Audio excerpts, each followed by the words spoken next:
Hi my self Anshu Anand a final year engineering student. वही बंदा जो एकेडमिक्स में कभी कम बैक नहीं कर पाया और फ्यूचर का अभी तक कुछ आइडिया नहीं है। और हाँ, एक रील एडिक्टेड बॉय भी। रील्स ना कभी कभी काफ़ी इंस्पायर करती है, कुछ नया सीखने का, ट्रैवल करने का और एक अच्छी सी फिजिक बनाने का। पर असली दुनिया में आते ही सारी मोटिवेशन वैनिश हो जाती है। ना कुछ नया सीखा, ना अच्छी सी फिजिक बनी और ट्रैवल का सपना तो वैसे ही पेंडिंग में है।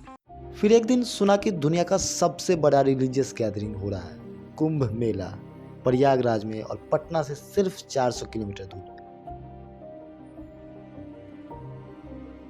तो बस रील की दुनिया से बाहर निकल के हम 4-5 दोस्तों ने डिसाइड किया कि चलते हैं प्रयागराज, लगाते हैं संगम में डुबकी और कुछ नया एक्सपीरियंस करते हैं।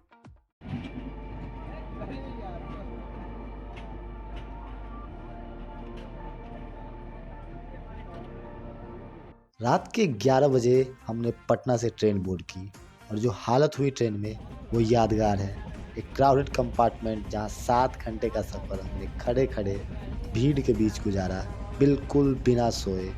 पर अंदर का एक्साइटमेंट में थोड़ी सी भी कमी नहीं आई थी।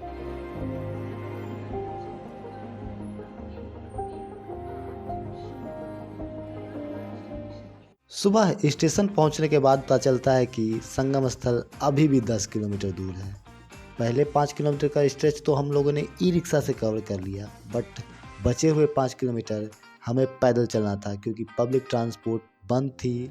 और वो वॉक एक अलग ही एक्सपीरियंस था। थाउजेंड्स ऑफ पीपल एक ही डायरेक्शन में चले जा रहे थे संगम की तरफ। वो वाइब, वो एनर्जी, लग रहा था हम किसी मैसिव सेलिब्रेशन का हिस्सा बन गए हैं। रील की दुनिया, आभा की दुनिया से दूर आज रियल का प्रयाग, रियल का महाकुंभ हम सब फील करने आए हैं। And almost we are at the Triveni Sangam. जब संगम स्थल पहुंचा और सुबह का नज़ारा देखा तो एक ही चीज़ दिमाग में आई, इट्स मैजिकल। ठंडी हवा, सनराइज का सॉफ्ट गोल्डन ग्लो और आसपास लोगों की पॉजिटिव एनर्जी, पूरा मोमेंट mesmerizing लग रहा था। फिर हमने संगम में लगाई डुबकी।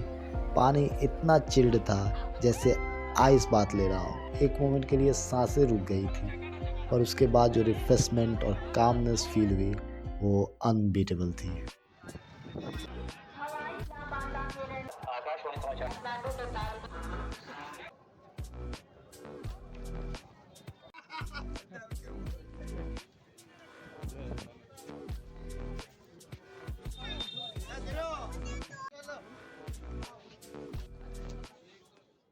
उसके बाद हमने अखाड़ों को एक्सप्लोर किया।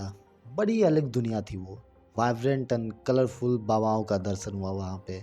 इन्हीं सब चीज़ों को एक्सप्लोर करते करते टाइम लगभग 3 बज चुके थे और हमारी एनर्जी बिल्कुल जीरो हो गई थी। ना खाने की प्रॉपर अरेंजमेंट था वहाँ पे और नींद तो अपने पीक पर थी। तो हम लोगों ने डिसाइड किया कि अब वापस चलते हैं। पर वापस आने वक्त पब्लिक ट्रांसपोर्ट पूरी तरीके से बंद कर दिया गया था। पूरा 10 किलोमीटर के स्ट्रेच हमें पैदल चलना था। रात भर की थकान और एक एक कदम चलना अब मुश्किल हो रहा था। लेकिन तभी खुद को याद दिलाया, यही तो एक्सपीरियंस करने आया था। ये मोमेंट्स ही तो याद रह जाती है ज़िंदगी भर। और वही हुआ, एक ट्रिप जो सिर्फ एक जर्नी नहीं थी, एक लाइफ टाइम का एक्सपीरियंस बन गया।